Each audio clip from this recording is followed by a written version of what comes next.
Ahab he has certain values that he truly possesses, right? Maybe authority or dedication, vision, obviously seamanship, or whatever, things like this. Yet, what's blocking him could be sort of dissolved if wisdom were applied to it, right? Welcome to the neutral ground. According to Aristotle, it is evident that it is impossible to be practically wise without being good. We might be quick to challenge the Greek philosopher here, but I think by the end of today's episode, you'll know what he means when he connects wisdom with ethics. Today's guest is Jason Murchie. Jason has written a compelling book entitled Wisdom, a very valuable virtue that cannot be bought. Jason is a philosophical thinker and independent scholar, as well as a founder of Values of the Wise. After junior college, he earned a bachelor's degree summa cum laude in psychology and social behavior from the University of California, Irvine, and was included into Phi Beta Kappa for excellence in liberal scholarship. Jason went on to earn a master's degree in clinical psychology from California State University, Fullerton. Postgraduate, he obtained thousands of hours of experience counseling clients of all types. He has also earned a graduate certificate in philosophy and ethics from Harvard University in 2018. In this episode, we talk about why wisdom is particularly important today, how it can help us push back against the polarization we see in society, and we even end on a high note of hope through our shared love of Star Trek. I think it was Socrates who once said, "Hit the subscribe/follow button and leave a kind comment or rating where applicable." Yeah, that sounds like something he would say. I hope you enjoy my conversation with Jason Murchie.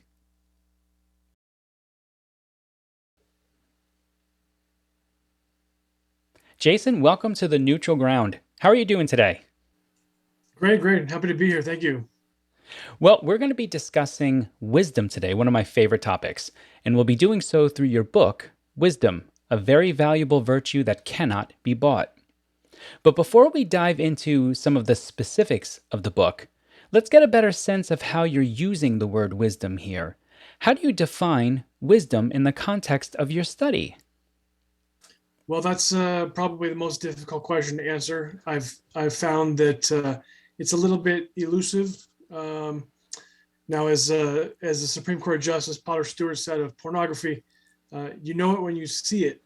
So wisdom is not very difficult to recognize. For example, if a parent overhears, the grandparent speaking with the grandchild, the grandparent saying, "Here's what I think you should do in this situation," or "Here's a life lesson that I've learned that you really ought to, try to pick up on."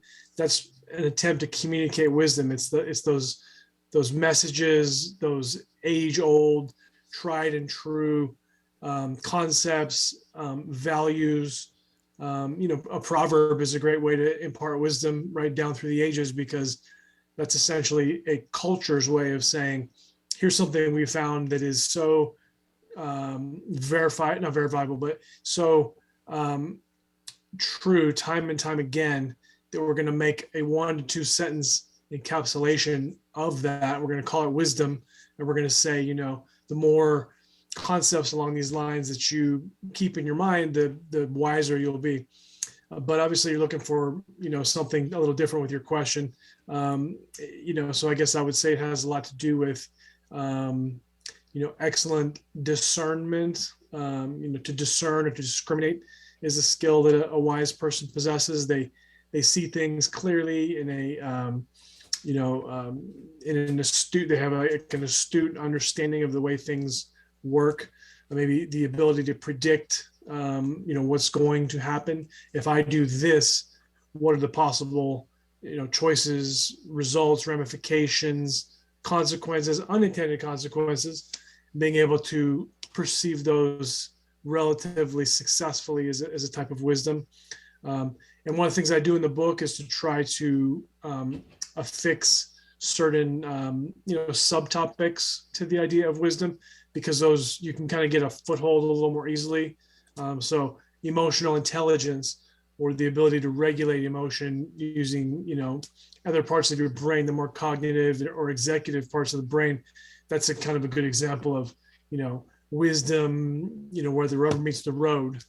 If you see somebody, you know, having road rage, you kind of get the impression that although it's insulting to be cut off, or, other little affronts while you're driving, a person who's wiser has the ability to say something to themselves in their head, like, that person's a jerk, that person's, in a huge hurry, whatever, I don't want to tangle with that person, not my problem, relax, relax, stoic Buddhist thoughts, da, da, da, da. A person who, flips them off, hits the gas pedal. There have been instances of people ramming people from behind, pulling them over, fighting, take out a baseball bat, take out a gun. These people are, exceedingly unwise. I would say so, and especially in those situations, I think because I'm a fairly laid back person as it is, but I'll get annoyed especially if somebody cuts me off in a dangerous way. But what I try to do is try to remember that there are times when I'll cut somebody off completely by accident. And so I usually just try to attribute to them that same courtesy of it's a true mistake in some sense. Whereas I think we all know some people who everything is never a mistake. It's always intentional. And for those people, I kind of just feel sorry for the amount of stress that they put on themselves. We'll talk a lot about wisdom, but in a lot of ways, wisdom and stress, the stress that we feel a lot today, are actually connected quite a bit as well, right? Because a wise person can also realize certain situations are out of their hand and that they should just kind of take a deep breath and relax. Right. The idea of self-talk, and, cognitive types of strategies, those are very important. Therapists work with individuals who need more understanding, it's like a deeper understanding of, so for example, with depression, yes, there are some internal physiological, chemical, neurochemical things that do go on in depression, but it's kind of hard to know the degree to which that's the cause, or that's, sort of a mediator, or even an effect. So for example, if you lose your job, you can fall depressed. Why? It's because the thoughts you have in your head are leading to, emotions and feedback loops and things like this that are very dysfunctional, and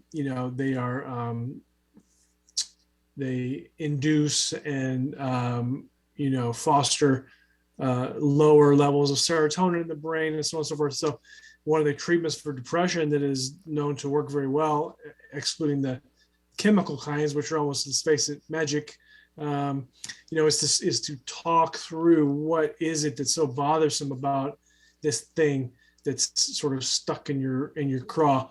And if you can move in a direction that, is more rational and considered, nuanced, you can kind of do something with your thinking, like, all right, I lost my job, I made a mistake, I can recover from this. Don't be depressed, get out there and get a new job. Or maybe something like, I lost my job because I was downsized, and that's not my fault, I didn't do anything wrong, I'm not a defective person, a bad person, the past does not dictate my future, why don't I make steps to try to get back in the swing of things and get employed again, and so on and so forth. So it's almost like wisdom in action to try to work through what is perturbing you, and to try to be, live with more equanimity, calm, contentment, flourishing.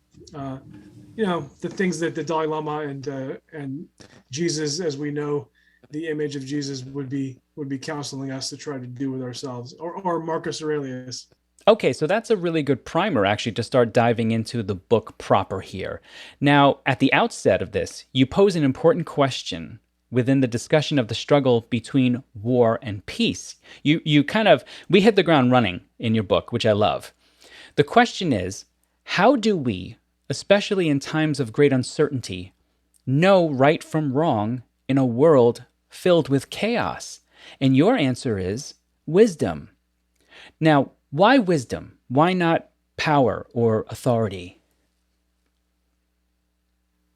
Well, wisdom is the ability to see clearly the nature of things and what things represent, and that which lies beneath the surface.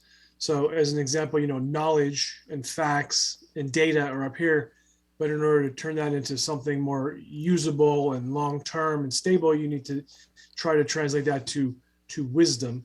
Um, and so, when it comes to something like war, um, obviously there's the moral philosophy of might makes right. Vladimir Putin's favorite moral philosophy, that is, if I have the might, then I am right. Therefore, that's as far as I need to go with my moral, consideration. But it would be more like wisdom to say, when should we go to war? Under what circumstances? When we are at war, is it no holds barred? Can we use napalm on civilians, or do we need to, control ourselves so that we fight in order to win, but we don't do things that are considered cruel, inhumane, crimes against humanity, things like this. That's what war crimes are about, right? It's basically society saying, what you've done in this war is so egregious, it's beyond the things we've come to accept, like, a land grab, maybe, that focuses on the soldiers, soldiers between this side and that side. It's like, you probably can get away with the land grab by having your soldiers attack their soldiers because everybody is a military member. But a land grab that involves killing civilians as a way to cause them to capitulate, that can be obviously immoral. And it is wisdom that helps us to analyze that and say, this is wrong, or we should do this, or, in some cases, maybe the French resistance in World War II, the perspective was, it is right to fight, and it is right to do what we can, blow up railroad tracks or try to assassinate a leader or do whatever, because our very existence is at stake. You reminded me of something, of course, that Plato says when he talks about wisdom and leadership. He says essentially that society will be at its best when either philosophers are kings or kings become philosophers.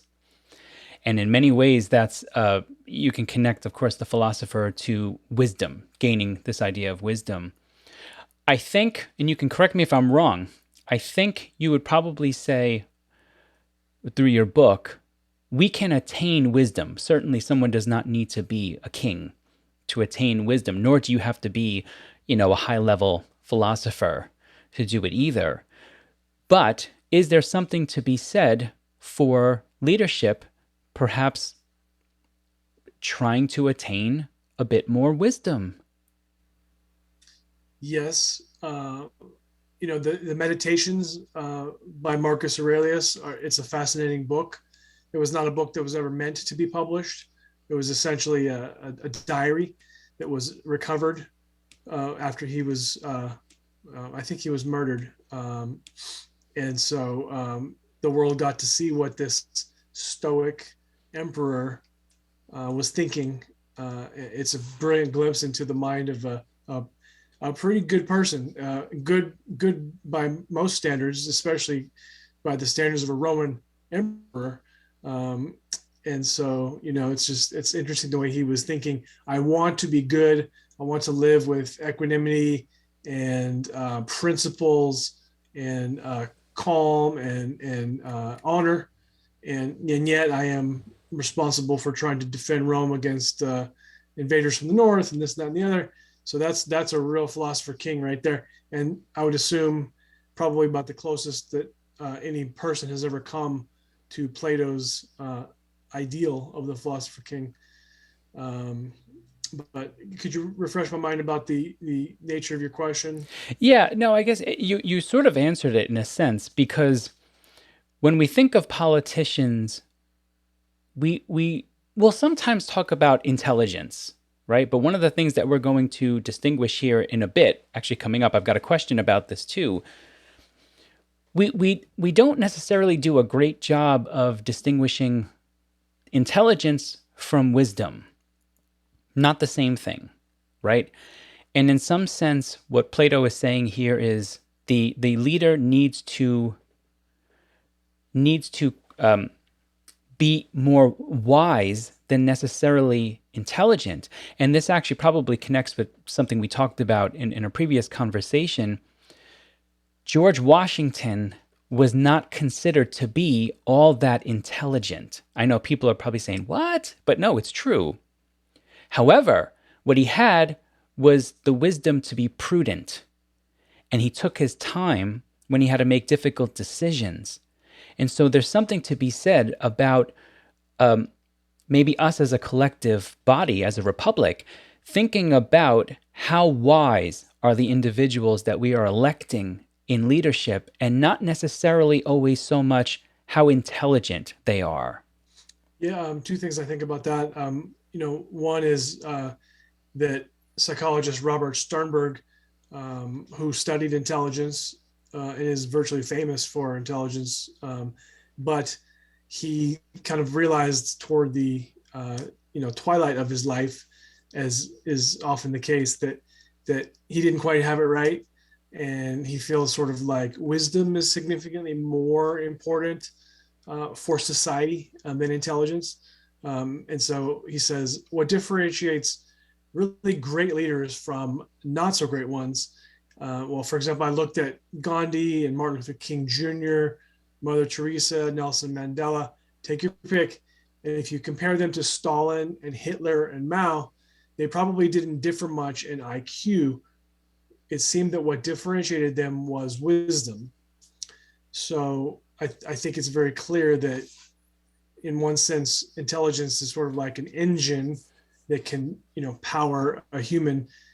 But the question is, where do they go? Because just a few weeks ago, I had on the show Dr. Elizabeth Howell and Dr. Shelley Itzkovitz, and both of them are clinical psychologists who specialize in psychopathy and dissociative identity disorder.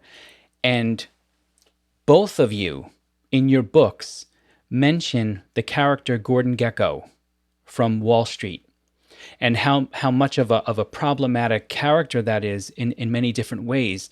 For the two specialists, they talked about the fact that we often don't recognize that someone like that is on the spectrum of psychopathy, because they're willing to devour anyone in front of them to get what they want. And I made a note of this too in your book, because what I thought was interesting was this idea of you differentiate at that moment intelligence from wisdom. Because of course, Gordon Gekko is incredibly intelligent. Not only that, but he's charming, he's interesting, and in some ways for people, he's still to this day a model to imitate to find success. And yet, he lacks that wisdom to really know that what he's doing is horrific. And correct me if I'm wrong, but you are an expert in Moby-Dick, and Yes. As I understand it, one of the main takeaways is that Ahab he has certain values that he truly possesses, right? Maybe authority or dedication, vision, obviously seamanship, or whatever, things like this. Yet, what's blocking him could be sort of dissolved if wisdom were applied to it, right? It's as though he's obsessed with finding the white whale, a metaphor for a person who's obsessed about something in life, and the way that humans tend to get if they're not careful. And it would be wisdom that would be the solution to his problem, I would think. So it's not that he's not capable, he is. It's that he's obsessed. He doesn't have the wisdom to realize that sometimes in life things happen. You chase whales, you might lose a leg, and that's a terrible thing. It's worth feeling sad about, but eventually, you move on, and catch other whales for their blubber. You don't go on a quest to the ends of the earth. And what is the phrase? I threw my heart out upon that whale or whatever. Just, I need to kill that whale. He didn't have the wisdom to realize, all right, man, slow down, relax. Don't get crazy. Don't ruin your life and the lives of your sailors who trust you because you're obsessed with revenge. Yeah, it's the one chapter that I'll sometimes bring in for my students to read, chapter 134. It's called The Symphony. And in that chapter, it's toward the end of the book. In that chapter, Ahab finally gets his clarity of humanity. He gets a practical wisdom of life, where he essentially asks his first mate, why am I doing this? Why are we doing this? Why am I bringing all of you down with me? I shouldn't. I should go home and I should be with my wife and child. Most people don't even know that he's married. But that all goes away because the obsession takes over and obscures his wisdom in that moment, that ability to decide it's better that I go home. I want to make my way in. I want to ask you a question about, because ultimately what we want to have here is for people to understand that acquiring wisdom is really a lifelong quest in of itself. It's almost an adventure, really. And I want to ask you, because you set your book up this way as well, that we kind of go on a quest through the book. Was this questing for wisdom, was it something that was always a part of your life growing up, or did it come later on with maturity, with age? I was as unwise as the next person. Everybody's immature at some point in their lives. Most of us are immature in certain ways throughout our lives. In fact, it's usually like the deathbed insights that we realize, why didn't I think of this before? You know what I mean? Here I am 90. God, I didn't think of this. I became discombobulated by being Jewish in a society that's mostly Christian and yet not being really tied into the Jewish community. So I was just sort of different than others, I guess. My family was substance abusing, got divorced, some physical abuse, fighting, all this stuff. And so by the time I was, if I was not well supervised and divorce was happening and substance abuse, whatever, you could see that by age 18, I just realized I'm not ready for college. I don't know how I knew that, but I just knew. And so I went to junior college for 3 years, to take 2 years worth of curriculum instead of going off to college. And it was probably good. In my first semester, I decided that right out of the gate, I'm going to take a philosophy class because I kind of got the inclination from taking a philosophy class in my senior year that I think I might like this stuff. And I did, and I really liked it. And it had a lot to do with quotations, that particular class. I mean, never in my life since has a professor been like, you need to memorize who said these quotes. But we did. Some of them by, just like legends like, Bertrand Russell, Khalil Gibran, Will Durant, Jacob Bernowski, names that I think of as, it's like, sacrosanct names. And so I was sort of questing to find that which could be my North Star, could guide me and help me and make me less troubled or, immature or whatever. And I think philosophy is a fantastic tool. You mentioned your love of quotations here, and they are throughout the book, and they're fantastic. I actually would like to read you one now and then ask you about it. You quote John Rawls in the 3rd chapter concerning intuition and wisdom. And let me read the quotation here. It's a good one. A reasonable man knows, or tries to know, his own emotional, intellectual, and moral predilections, and makes a conscientious effort to take them into account in weighing the merits of any question. He is not unaware of the influences of prejudice and bias, even in his most sincere efforts to annul them. Now, the reason why this quotation stuck out to me is because I spend the first 2 weeks in my classes talking about biases with my students. And rather than try to tell them, ignore your biases, I actually tell them, no, no, no. Bring them to the forefront of your conscious mind and pull them out so that you can see them and then engage them so that they don't end up coming through your paper or whatever you're thinking intuitively and subconsciously. And so that you end up for the rest of the paper just chasing confirmation bias. Now, in your work, you see both potential value and problems through the connection of intuition and wisdom. What are some of the ways that intuition helps us in our pursuit of wisdom, and how can it harm our quest for self-actualization through wisdom?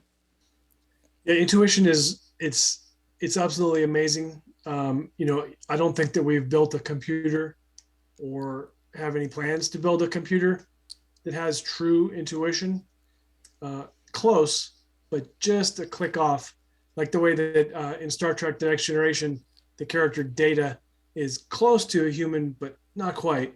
There's a little gap there, and it has to do with some of these most highly developed aspects of humanity that it's difficult to teach. It's difficult for a human to teach a human. It's very difficult for a human to teach a computer, if not impossible, at least at this time. So, intuition is marvelous. It's extremely powerful. It's fast, but that's not the only style of thinking. The economist and I think he's also a psychologist, Daniel Kahneman, he popularized the idea of fast versus slow thinking. So intuition is fast and it's evolutionarily adaptive. It's a marvel. You can access different parts of the brain in milliseconds, come up with ideas. You can, choose to run, or you can choose to, punch somebody in the face because you realize they're about to attack you, or I don't know, whatever. Your intuitions may move very quickly, but they can also be quite mistaken. Firefighters and nurses are commonly brought forth as beautiful examples of how intuition can just happen in a millisecond. Fire captain's like, this is not right. I'm not saying, get out immediately, right before the floor collapses or whatever. Or a nurse, they're like, I think this patient is having trouble. It's hard to describe why. I see some signs. I don't have time to tell you what signs I see. Call the doctor. Do you think that the advent of social media has made fast thinking, because you do talk about this in the book, this idea of fast thinking, do you think that social media is in some ways making us use intuition, quick responses, quick thinking more? Or do you think that that was something that was always built within us and maybe it's just being put on display more through social media? Yeah, social media is sort of like an amplifier for all of our positive and negative, the aspects of humanity that are positive and negative. Frankly, when you add in, it's almost like, the Zuckerbergs of the world, they have their thumb on the scale of social media in a sense. They're pulling us in a dark direction. Why? Because dark is what brings advertiser dollars in, because people get emotionally engaged about things that they get spun up, as is said, and they're willing to just stay on a page for a huge amount of time. Therefore, advertisers get more of a chance to advertise to them, and now we're off to the races. And it's not a surprise that social media makes people more unsettled, more jealous, angrier, pettier, things like this. You see it. I mean, you say things to people in social media that you probably wouldn't say to somebody in a grocery store, right? Or you certainly wouldn't say to a police officer, because you feel like there's some sort of a artificial, you're like living in a fantasy land. It's not exactly real. You're staring at a computer screen rather than an actual human being. But yet it's like the subconscious mind really starts to run it starts to run overtime to try to get its needs met. And as we learned from Freud, the unconscious mind, the heart of a human being is not, the needs that it has are not necessarily good ones or well-developed ones or anywhere near self-actualization. So let's go there for a minute then, because I have a follow-up question here, and then I'd like to move toward a section in your book where you talk about Maslow and the hierarchy of needs. But first, let me piggyback off of this because I'm curious. You seem to have a very kind of strong outlook on this. If I'm reading correctly, are you excited about the possibility of all of us living in a metaverse, or are you less than excited by this idea of going full digital, digitizing the human experience and living in a digital world? Where do you stand on this, Jason? I am deeply unexcited about that. George Orwell wrote his book 1984 a long time ago, and we've long since passed 84. But the technology that he was uh, inventing in that book, a lot of it has come to pass, and worse. If you watch the show Black Mirror, very haunting, very very haunting. And many movies have been made about what could go wrong. you know um, uh, Obviously 2001 A Space Odyssey was just like a watershed moment, and like, oh, wait a second, like computers, they're not always our servants. No, they're not. They're like a tool that allows whatever is within the hearts of humans to become amplified. Do I think that we need to live in virtual reality? No. Do I think we need devices to do everything for us? No. Young people, teenagers, I mean, we have a serious problem on our hands. I'm not sure the degree to which we really even realize. But if you raise a child to stare at a screen and to live in, some alternative reality, let alone virtual reality, they're not going to grow up right. I mean, we criticize society from the perspective of like, how come kids don't go outside and play anymore? They don't join up in groups and go on bicycles to here and to there and play this sport. And it's like they're interacting with each other through some medium that is owned by China, and it's so weird. I loathe the possibility that we're headed where we're headed. And there's an interesting American Indian proverb that says, if we don't turn around now, we're going to get where we are going. And I think we're headed there. Yeah, I share a similar concern. I'll only speak for myself. I have no interest in living in a virtual world, nor do I have any interest in the potential of having my memory, my consciousness, digitized and preserved forever. When I'm gone, I'm gone. That's it. And I'm ready to move on there. Well, one of the ways you mentioned children, one of the ways, of course, the best way, really, to try to help them reach their potential, their full potential, is by helping them from a very young age. And that means, thinking about what are satisfying their early needs. And that's where I want to kind of make my way here into Maslow. You talk about in Maslow this idea of the triangle of hierarchy of needs, and at the very bottom you've got the physiological ones, right? We need things like food, we need things like shelter, the things that really kind of keep us alive. And the hope, of course, is always that we can satisfy those lower tier needs so that we can make our way up toward this idea of self-actualization, which, of course, again, in some ways can be synonymous with attaining wisdom, or at least a high level of wisdom. But here's my question. Do you think, let's say that we'll think about the people who are not truly struggling here to get those lower tiers met, right? So they have food, they've got the water, they got the shelter, all that. Do you believe that there's something in the culture of our times that can sometimes trick us into wanting to stay on those lower tiers and never actually move up towards self-actualization? Have we changed in some ways Maslow's hierarchy to include things that are not necessarily important for our physiological life? Oh, absolutely. I think a lot about the wealthy for a couple different reasons. And it would be interesting if the wealthy were happier than the rest of us. Um, you would begin to think, well, obviously, having more dollars equals more whatever control, power, contentment, happiness, and so on. But it actually doesn't. You need to have the right attitude because there's a researcher named Sonia Lubomirsky. I think I'm pronouncing her name correctly. UC Riverside. She gets into happiness and says, essentially, um, our genetics is, let's say, half. I might be misquoting a bit, but let's say genetics is half.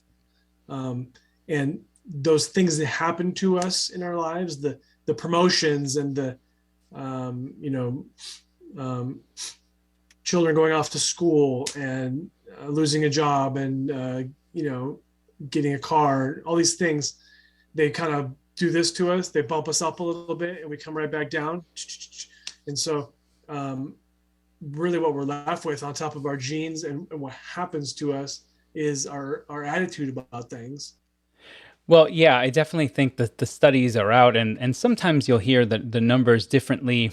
This idea of the cutoff point being either 75,000 or 85,000 or 100,000, certainly close enough in that range, where there's a certain amount of money where the increase no longer moves with happiness in any significant way, and I suppose this probably connects back with Maslow too, because the idea being that once those lower tiers are met, and even in the middle as well, that you maybe in some way, without putting in a meaningful quest, such as a quest for wisdom, philosophy, learning more about life yourself, if you're no longer worried about making sure those lower tiers are met, the human being still needs some sense of meaning. You still have to be involved in something that's greater than yourself. And I find that I'd be curious to ask people who were on those surveys of, no longer having enough, no longer having happiness coincide with their paycheck. I'd be curious to ask them, when you started feeling less happy with the increase in dollars, did you have something in your life that was meaningful to you, something greater than yourself that you had to put yourself into? And I would imagine for many of them, the answer would be no. And so they were left with nothing to do. And that's a terrible place for a human being to be in. We need work. We need to be not just laboring per se, but we need to be working on ourselves, to thinking about where we are in life and where we would like to be. Yeah, men don't adapt to retirement very well, naturally or typically, let's say. They tend to have this malaise where they're like, yeah, my golf game's going all right. Not going to get to see the grandkids for another 6 months. How many conversations can you have with your wife before, you know what I mean? So they just kind of, or they're like, well, what do I get my self-esteem from? And they, relationships and causes and pushing yourself to be more physically, emotionally, spiritually, psychologically sophisticated, those types of things will pay much higher dividends than golf ever will. No offense to golfers. I mean, it's a fun game. It's interesting, whatever. But at the end of the day, you still have to go home and face yourself. There you are. Wherever I go, there I am. When people keep trying to access those lower level needs, self-esteem, it's not the highest need according to Maslow. So you see a lot of the stuff that goes on social media. It's about self-esteem. I want people to see my post and be like, that's a great post. This guy's funny. Like. It's like, look at me. I'm the star of everything. Look, I'm the whatever. That's self-esteem.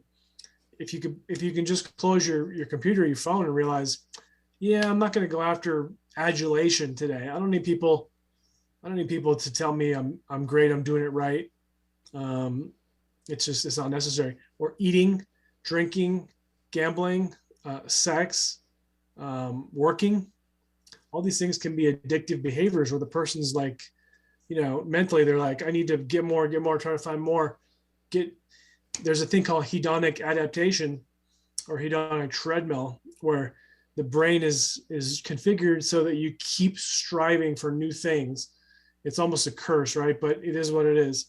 You can, I guarantee you buy yourself a Lamborghini or you get a facelift, boob job, tummy tuck, whatever it is that let's just pick any type of thing that costs a lot of money that you think you really, really, really, really want. Eventually, you're going to see your positive emotion, your happiness go back down to where it was. It sucks. It really sucks. You almost think like, I'm different. It doesn't work like that with me. If I get a Ferrari, I really will be happy. Yeah. No, I agree. We're talking about this idea of lacking purpose and how that can create problems. But I want to also touch upon something you discuss in the book that is, dare I say, almost too much purpose. And that is this uptick that we're seeing in conspiracy theories and wanting to believe in conspiracies.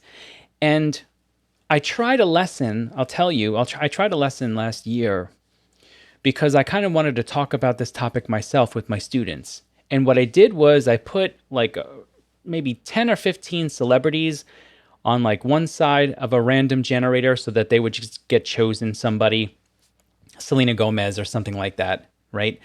And then I had like a topic. It was like economics or communication or technology, that kind of a thing. And I put my students in groups, and then I randomly had those things chosen for them. So like a group might have had Selena Gomez and economics. And what I told the students was, conspiracy theories are actually quite easy to create.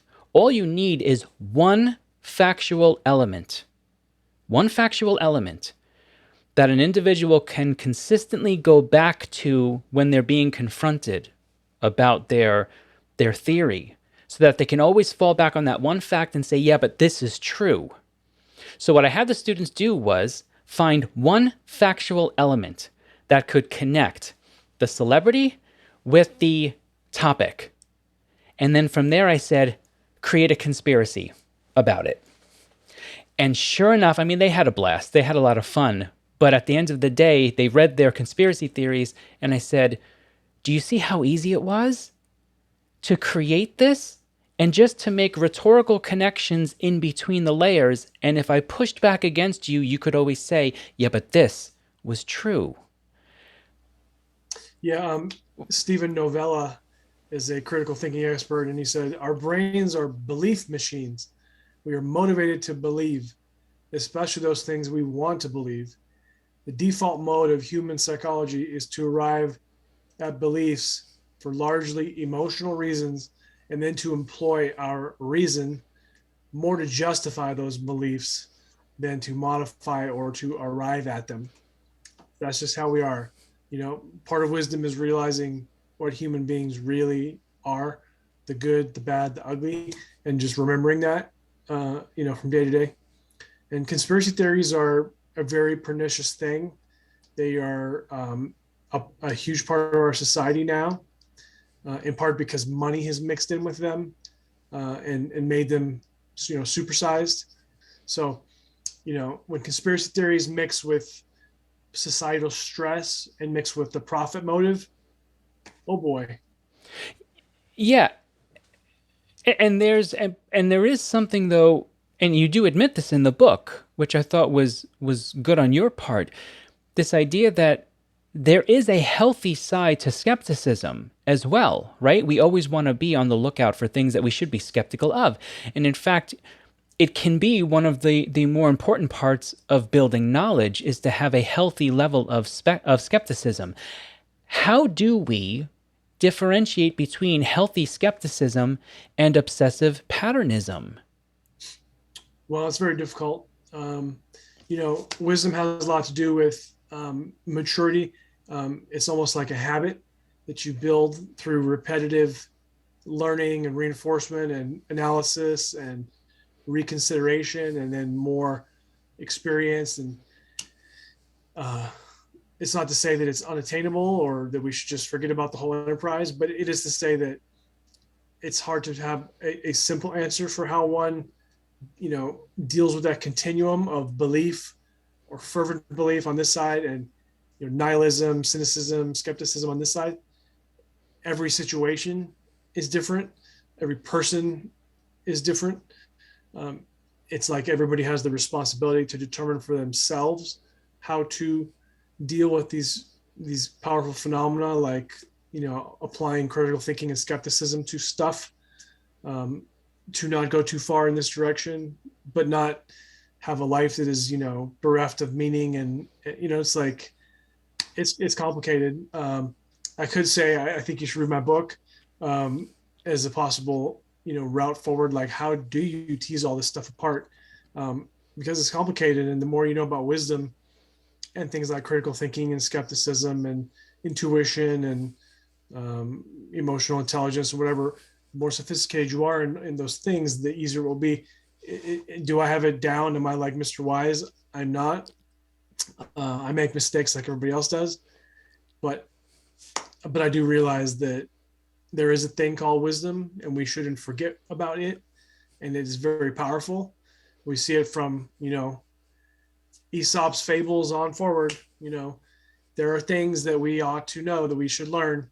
So I always like to end on a high note, a really hopeful note, if I can, on these things. And there are places in your book where you take a hard look at the United States and the culture, and you call out certain parts of it as well that you find problematic, and with valid reasons. But what are some ideas that you've learned through this deep dive of yours about the United States and the culture that gives you hope for a wiser, more compassionate future? I like Star Trek, and I think Star Trek is decidedly optimistic.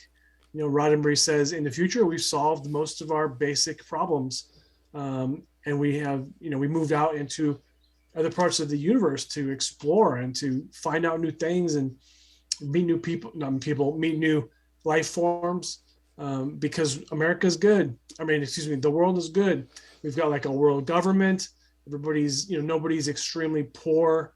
I would absolutely be assured that conspiracy theories do not run amok in the 22nd and 21st century that Roddenberry envisioned, for example. So, well, I think that you can't end on a more optimistic note than Star Trek, because Star Trek really is kind of a wonderful vision of not without strife, which also was the nice thing about Star Trek, is they still had to deal with very human problems, but it seemed to be that it was things that we handled together, and we took down a lot of those barriers that still get in our way today. And so I'm with you in looking at Star Trek and thinking that that's a wonderful model for maybe where we can be and maybe where we can move toward even today. Jason, thank you so much for coming on the show. It was really my pleasure. Thank you for coming on and talking with us about your book. Happy to do so, by all means. Well, I hope you enjoyed my conversation with Jason Murchie. If you're interested in learning more about Jason and his works, check out the links I've provided in the episode notes below. Now remember, wisdom is not an end result. It's a lifelong journey. Until next time, try to keep one foot firmly planted on neutral ground. And have a great day.